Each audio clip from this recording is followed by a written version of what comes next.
come once again to discuss things.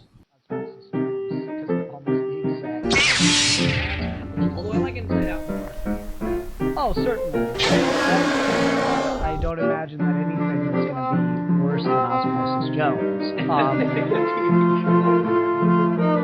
the TV show was actually pretty fun. It's just sad because it's not Bill Murray. Anyway, do you want to go ahead and get started with this? Yes. Okay.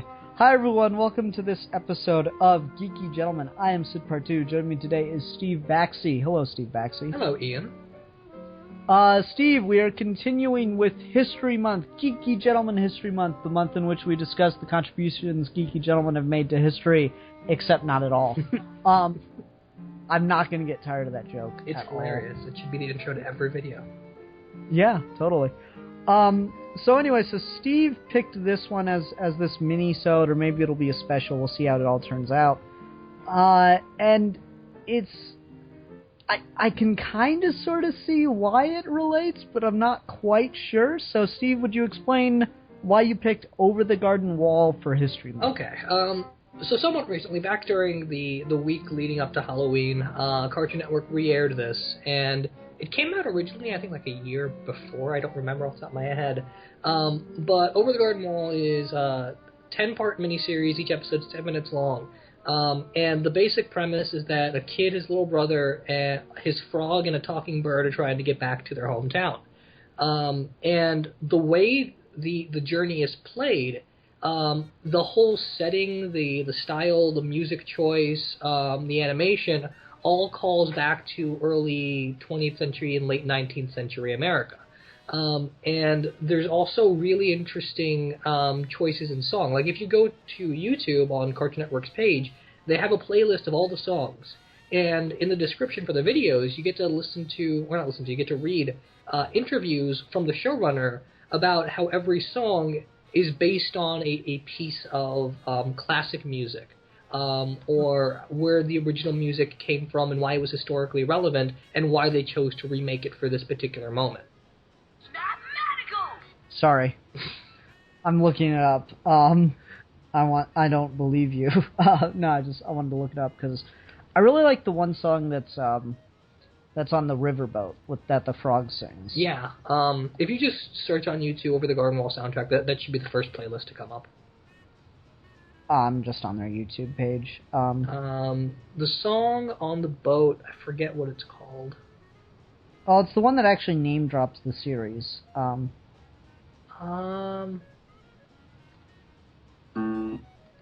Shit.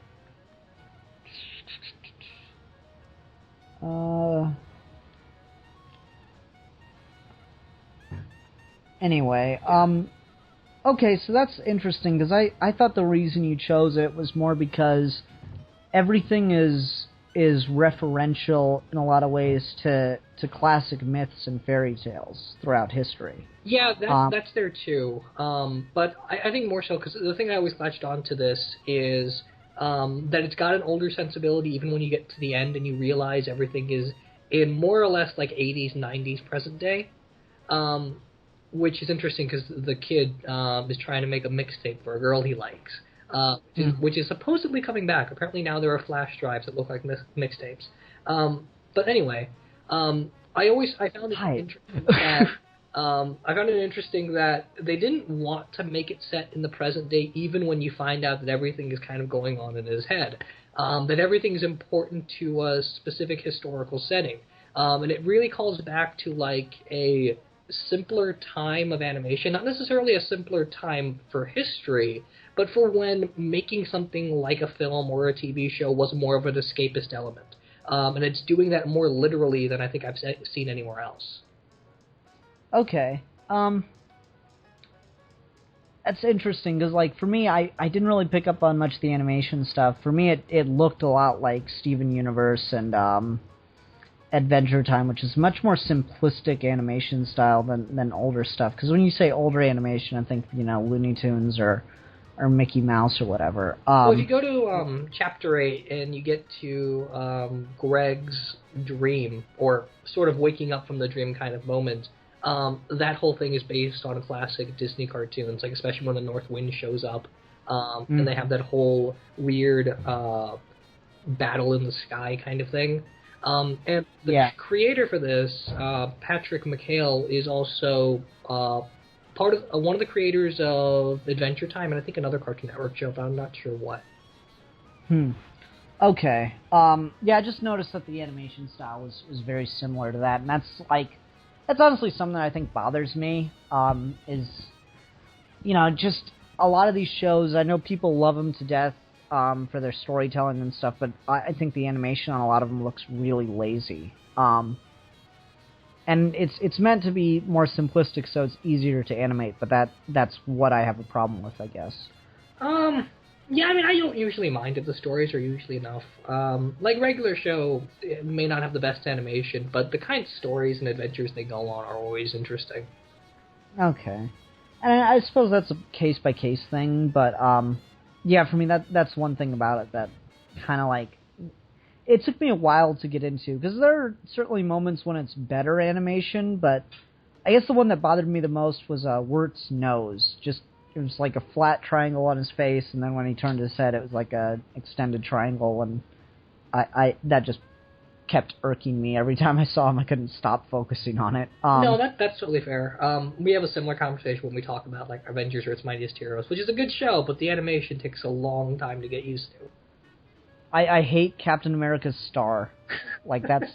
That is the worst part of that series for me, is the star in Captain America's chest. His whole character build is just a little bit too big. He looks so Liefeld. Yeah. His voice actor is phenomenal and perfect for the role, but that design is just not flattering. Right. Anyway, so that's an interesting take on it, is that it's all reverential to, earlier moments in history, and like I said, the thing I picked up on more was the callbacks to classic myth and fairy tales and stuff, because they have that moment where they need to get on a ferry to go to Adelaide. Is that her name? Yeah. They get on a ferry to go to Adelaide, and they have to get 2 coins for it. I'm like, oh, okay, so that's Sean the boatman. Right. And there are a number of other things that I picked up on, but that's probably the most obvious. Obviously, kids lost in the woods, woodsmen, very, very Red Riding Hood style setup and everything. Right. And I mean, there's even a wolf and stuff to send after them in the first episode. It's definitely got classic storytelling influences, and in places it does a very simplistic hero's journey kind of story. Mm-hmm. With the way Wart realizes what's going on by the end. Yeah, and I noticed that scene where they go to what is it, Pottersfield? Yeah, I think so. Yeah, with the skeletons, that was actually very Dos las Muertes, or however you say it. I can't speak Spanish. Day of the Dead. Dia de los Muertos. Yeah, there we go. That was very reverential to that, in my mind at least. It was also kind of Tim Burton in places. Yeah. So I noticed a lot of references to historical myths and historical fairy tales and stuff like that. And that's probably the thing that stuck out the most to me as far as the history element. Then, I mean, Wart looked like he was wearing a dunce cap the whole time, and Greg had that teapot on his head, so, he even has a line where he says short and stout, I think, too. So there's a lot of that to me that I picked up on, and that's more what I thought you were going for when you decided this for history. There is that element, but I guess just on a superficial level, and the way each town they visit and the characters they interact with and the kind of lessons they learn, they just kind of call back to that earlier time period. When we get to the Highwayman and everything with his daughter, and we do the thing with the school and it needing money to run and all that stuff, it just feels so classic Americana studies. Certainly. And I wondered about that because I was trying to remember if I'd ever heard a fairy tale about animals going to school. I know that sounded really familiar to me too, but I'm not sure. I mean, I know it's a metaphor for the series itself, but I don't know if it comes from anywhere. Yeah, because there's so many things that are references, and like I looked up some of this because like I wish I'd had more time to watch this because I would like to watch this at least one more time, but like watch through the entire series. But I looked up a little bit, and like people were pointing out references to classical fairy tales, and there's one that has the line "over the garden wall," and it's about like losing a sibling. It's like a child's rhyme for what happens when they lose a sibling, so similar to "Ring Around the Rosie's" about the plague. Right. So I thought that was an interesting reference, and especially with the way with the reveal at the end that these kids are. I don't know if I'd call it the afterlife. Maybe purgatory is a better. Purgatory or like a limbo sort of state. Yeah. And they leave it vague, which is probably smarter than trying to fully explain it, because I don't know if you really spelled it out, you'd actually probably have people get offended. Probably so. Whereas right now it's just so innocent. Yeah, probably so. I mean, I like that it's really vague in that way. Like, it's not supposed to align with any one particular worldview. Like, there's lots of... I spent some time reading up on it, and there's lots and lots of academic talk about maybe it's an allegory for religion, maybe it's a condemnation of religion, maybe it's kind of a piece talking about the importance of mythology, maybe it's a piece talking about why mythology needs to grow up and stuff like that. Like, you can make pretty much any argument you want based on this. And that's always fun, is it's all allegory, and they're not really direct on anything. And I think that's interesting that it's such a big commentary on myth and fairy tales, and yet it feels like its own fairy tale regardless, Yeah. It's perfectly mimicking the thing that it's being referential to. Yeah. Without feeling derivative. And I mean, it's important that it's only like a 10-part miniseries, because you wouldn't want it to go on any longer than that. Everything is very intentional. And every chapter breaks at a very natural point to make sure everything you're seeing is important.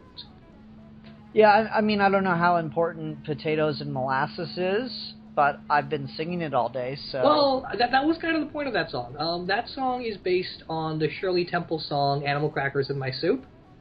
It's got the exact same tune, and actually they do a thing where you can play the bass line from it, and if you just speak "Animal Crackers in My Soup," it will actually go in time with the music, which is pretty interesting. But the whole point of having that song there was to get into that lesson of fantasy, of escapism, kind of do the same thing that movie did, where everything you see is kind of ugly, and that movie did it with a factory. This one does it with a school. And it's either way, it's about like social constructions. And a song about gibberish is still important because at least it's taking you out of the nonsense of your daily routine. Okay. Yeah. All right. That's fair. I just got it in my head all day. Potatoes and molasses. I'll spare the audience the pain of my singing, Steve. I mean, they've got so many catchy songs. Like, I love that they end the series with the loveliest lie of all. Like, that line gets stuck in my head constantly. Yeah. Okay. So we've talked around this, but did you like it? I don't know. I liked things about it, but it was just so fucking bizarre. Like, there are things that I definitely liked. I liked a lot of the humor, like, here, eat more dirt. That's really funny to me. And then he does it. There are things I really liked, but the whole time I'm just like, what am I watching right now? And it didn't help that I was trying to figure out how it was historical, but I definitely want to watch it at least one more time. How about you? Yeah, this is maybe the second or third time since I've seen it, but I had the exact same reaction the first time. It was kind of a Grant Morrison experience, where it's a whole bunch of nonsense, and I don't know what it means, and then you start mapping it out in your mind, and it starts to make more and more sense. Gotcha. It would definitely help if you watched it again, because at one point you just have to realize what's going on. At one point you have to realize that this is all in their heads, everything's based on things that were going on in their real life, and there's a moment where they might die, but they go through this adventure to come back and correct the way they were living. And when you go back to the series from episode 1, and you look at how it starts from that ending point, everything falls so much more into line. It's like you're watching a different movie. Gotcha. Yeah, 'cause like so much of it is just, wait, what's happening? What's going on? And then as the pieces start to fall into place, you're kind of putting it together in your head. But I watched it over a couple days, so. No, that's fair. It just makes it easier if you've got the whole thing at once and you've seen it already. Yeah, I watched it over 2 or 3 days, just because, it's episodes, so you should be able to walk away from it and still know what's going on. And at no point did I feel lost. I did feel like occasionally they were, I don't know how to put this. It felt like they were getting behind in what they were trying to set up. Or they were forgetting about things along the way in the middle. Because there's the episode where they're in the old guy's mansion and stuff, and they help that dude out. And at the end, the frog just comes out underneath Greg's teapot. And the whole episode, I'm like, wait, what happened to the frog? And then he just pops up at the end like that. So I'm like, it feels like they forgot to put the frog in. And then there's like, Auntie Whispers may be the most horrifying thing ever. She is very creepy. Freddy Krueger ain't got shit on her. But she has that line at the end where she's like, be wary of my sister Adelaide, but we've already had the thing with Adelaide already. That was redundant, but well, yeah. Okay, no, I see why you're saying that. Again, a lot of that makes more sense when you go back and watch it again. Because she says that, and after that we have Wart basically giving up. Okay. And the thing with the frog, the symbolism of that makes a whole lot more sense when you go back in and you realize he's supposed to be that Thunderburger guy. And the whole idea is having someone to anchor yourself to, and so they lose that, but they help another person get it, and so for that they get the frog back as kind of a reward. That's weird, because I just didn't really get the point of Thunderburger. Again, it's just a matter of, like, putting all those dots together when you have the whole thing in front of you.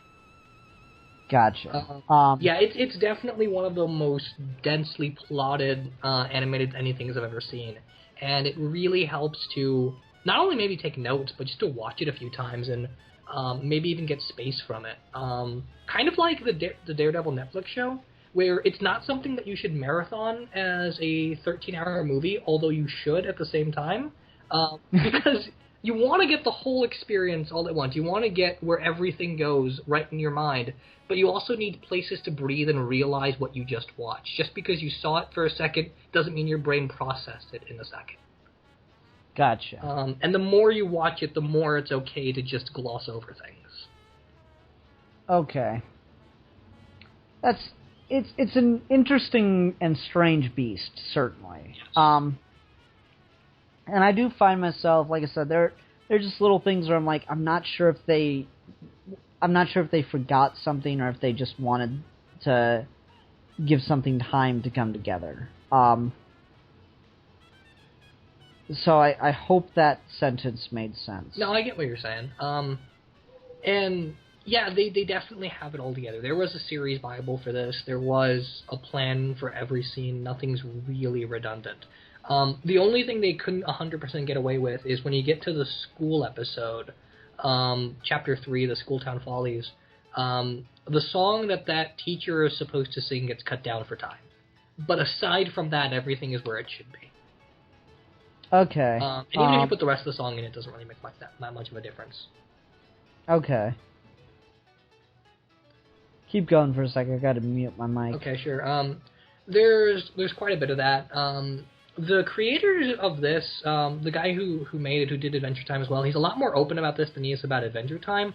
Probably because he had a very specific intent with this, and on Adventure Time, he's just kind of one guy in a massive writer's room for that show.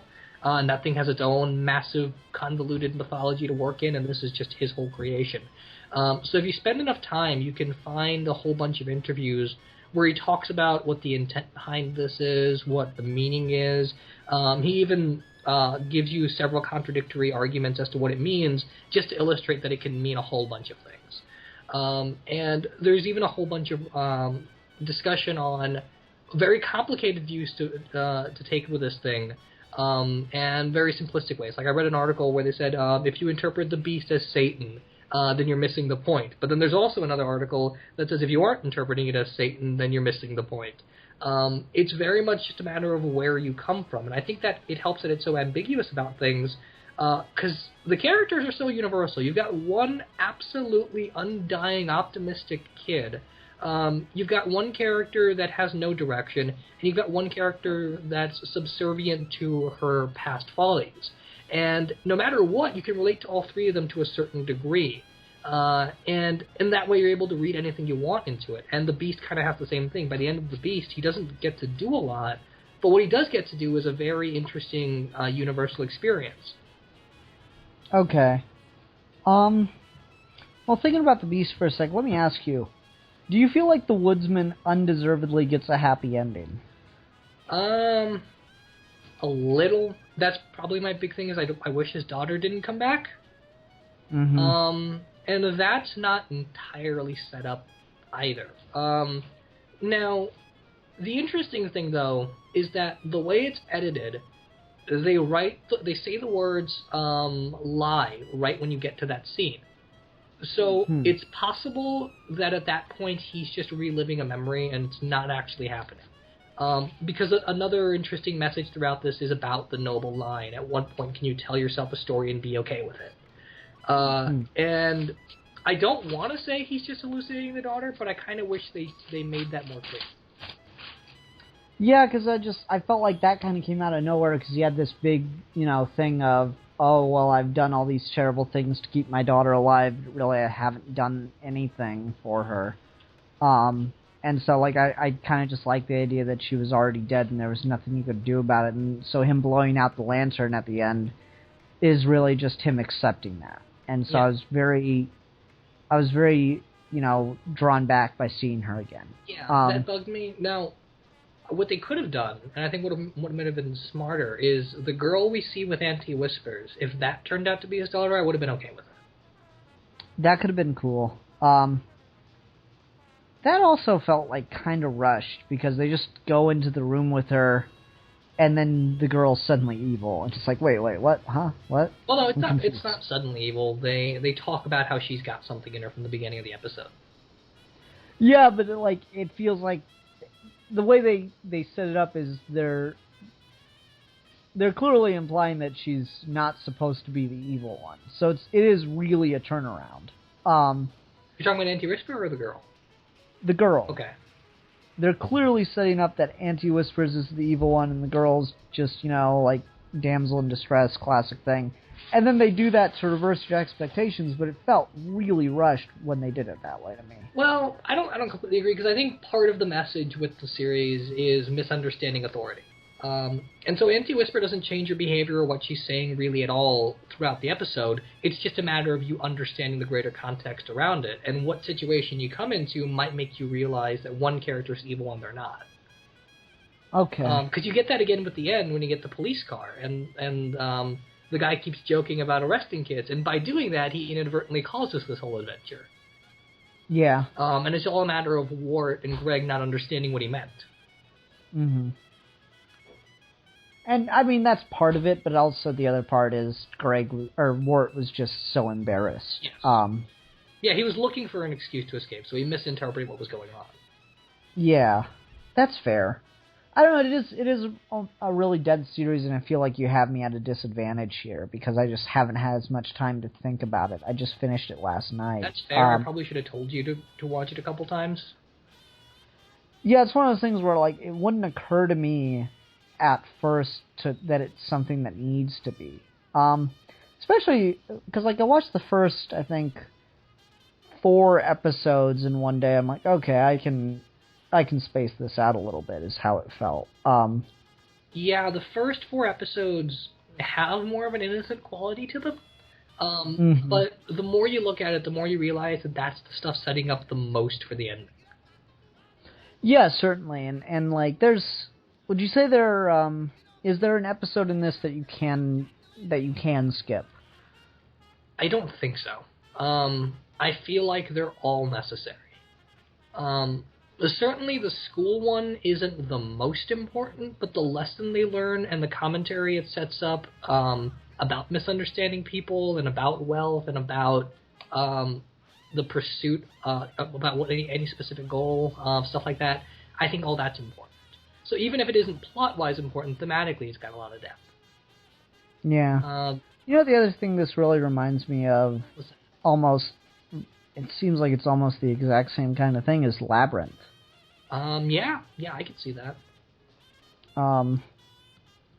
It's a very, very similar movie. Yeah, no, that makes perfect sense. No, it's certainly an interesting beast. Because the beast. And I like that the woodsman was interpreted as the villain for quite a while. At least by the wider public and stuff. Huh. Yeah. No, it's a tricky thing.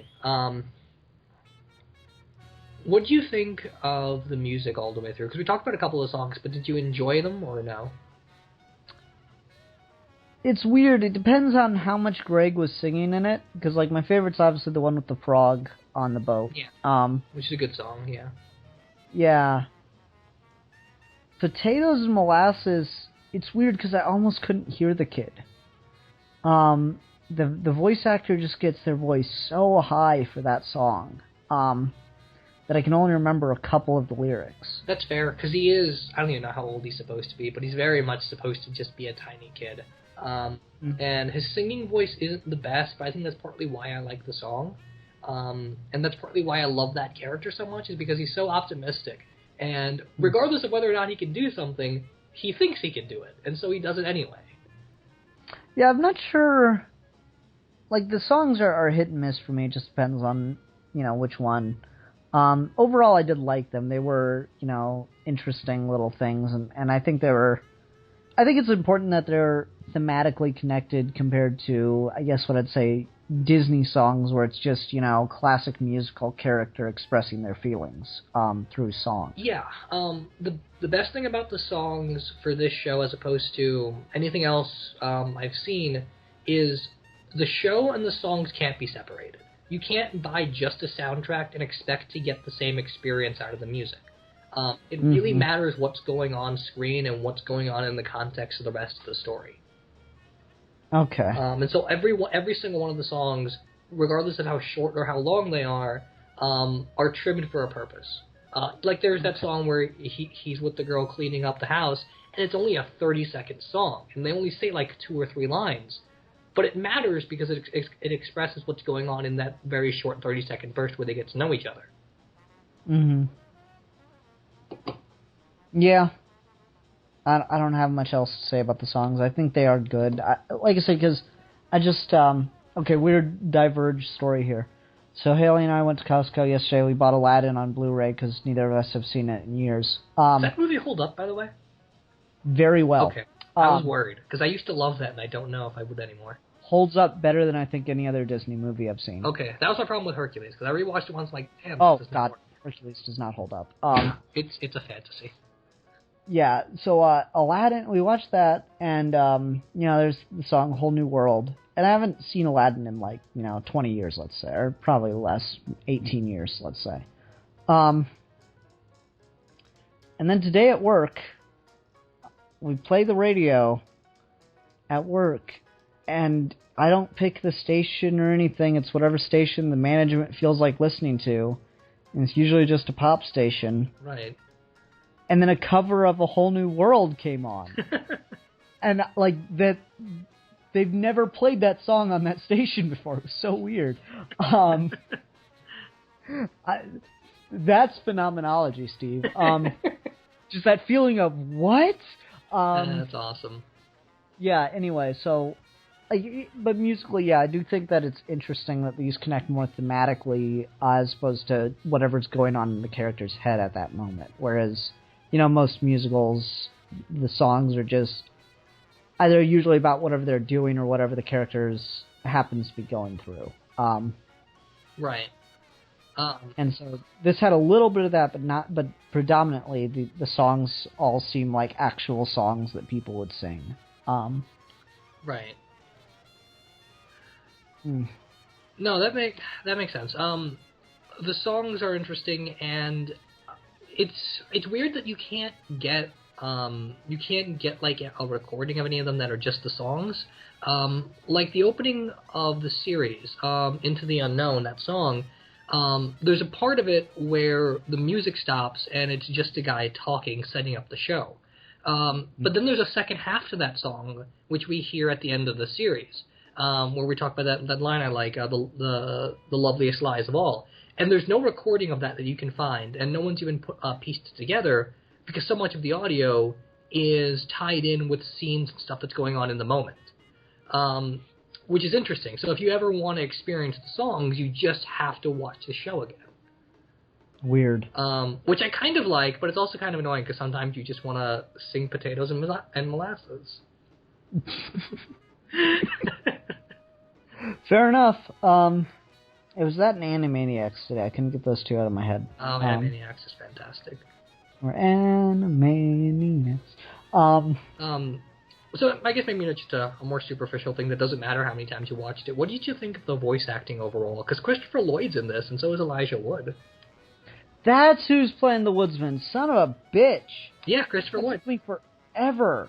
Jeez, as soon as you said his name, I'm like, that's the Woodsman. There we go. Yeah, it's kind of cool. Dude has a very distinct voice, and it's like, I had the same thing with Star Trek 3. I was like, who is this guy? I recognize his voice. I've done that with Kevin Michael Richardson a lot. I can always pick his voice out. So, yeah, I thought the voice cast was pretty good. I'm not a huge Elijah Wood fan. I kind of want to go back and play the Spyro game that Elijah Wood voiced. Yeah, he's not a guy I like too much either, but I thought he was really good for this part. Yeah, who plays Greg? Because they usually get a woman to do little boys. Greg is played by a guy named Colin Dean, who is, I think, just as old as Greg, if not a little bit older. Okay. I don't think he has any other credits aside from this show. That's interesting. They usually will never get a kid. The kid does a fantastic job then. Yeah. I'm actually on his IMDb right now just to see if I could figure out how old he is. Doesn't say. But yeah, he's done this. He did a couple things on Adventure Time, and he's just a random additional voice in Hotel Transylvania. Okay. I think he's a really good actor, especially if he is a kid. Yeah. The voice cast was pretty good. I really like the frog. Frog has a really good voice. Yeah, by the end. Because, yeah, I mean, he's got this... The frog doesn't talk, he only sings. Well, okay then. Yeah, he's played by... if you like jazz, you'll know this. He's played by Jack Jones. Okay. Which is more apparent if you listen to more of his music or if you go back and watch it again. Yeah. I don't know, I might download that track that they sing on the boat. Cause I really like that. It's especially since they name drop it. Yeah. Let me ask you this: do you think this could work as a play? Or musical, but yeah. Maybe. I think the problem is that the sets change too frequently. Because every episode they're somewhere else, but they are mostly in the woods, so I think you could get away with it. Yeah, I think so too. The biggest problem would just be getting Chapter 9 and 10 to work, where you're flashing back and forth between the town where he was at first, and then getting into the unknown for the first time. Yeah, and I feel like you could rewrite that enough that it wouldn't be a problem. Yeah. You just got to get rid of the non-linear thing, and I don't think that's wholly necessary there. Yeah, not hugely, because after you know what's going on, it doesn't matter. Yeah, I suppose it could work. It would just be it'd be a tricky thing to produce, but it wouldn't be impossible.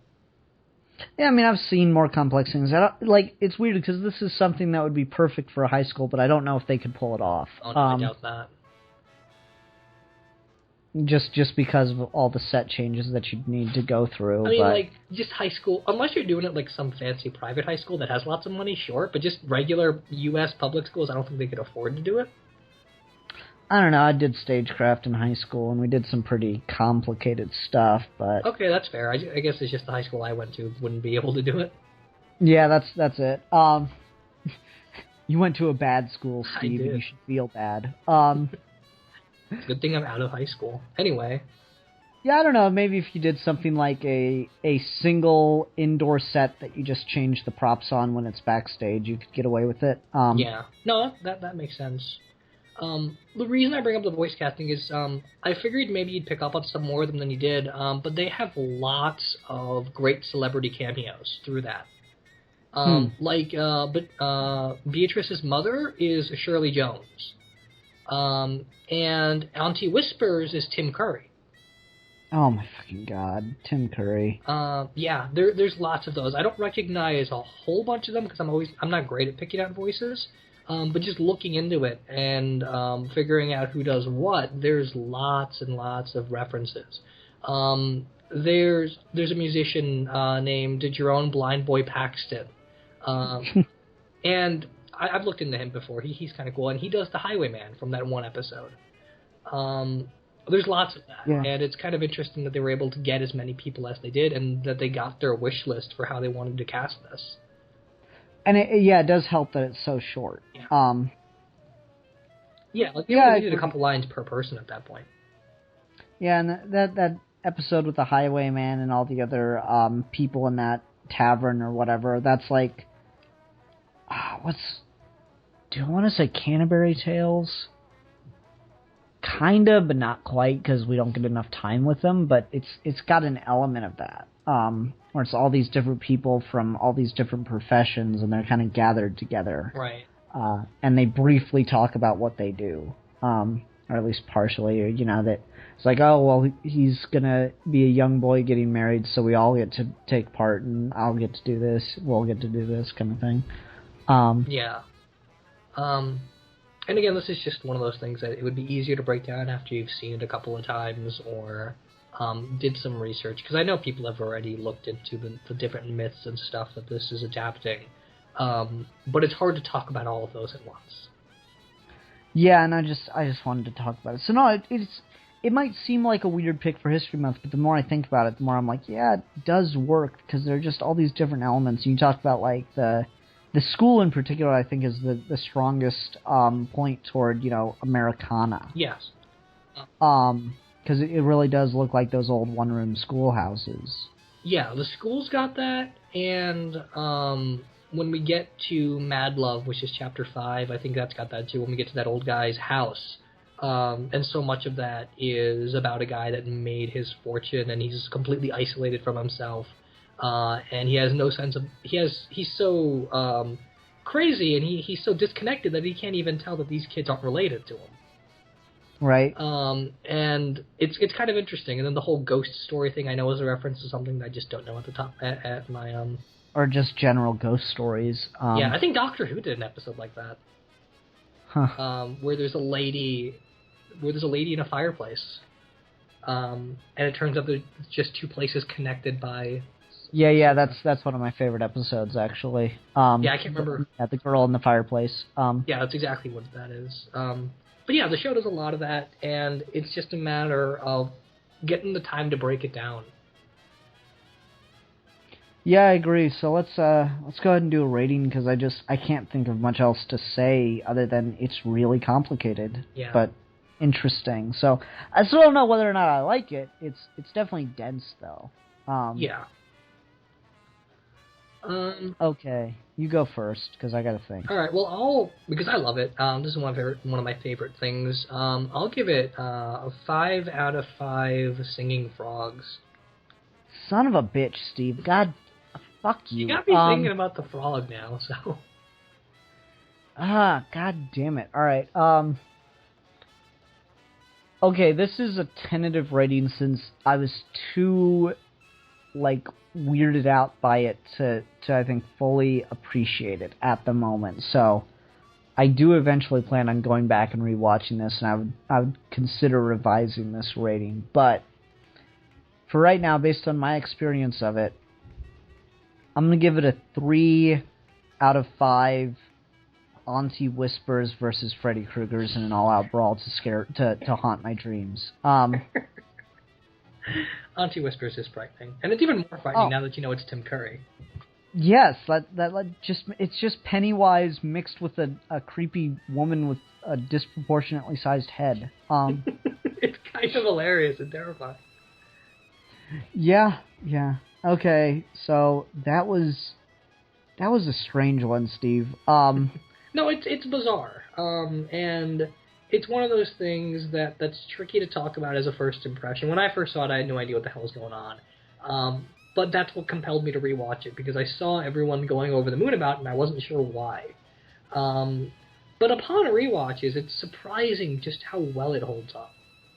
Yeah. Okay, everyone, thank you very much for listening, then. Until next time, I'm the Philosopher. I'm the Politician. And we are your Geeky Gentlemen, and we will be discussing things.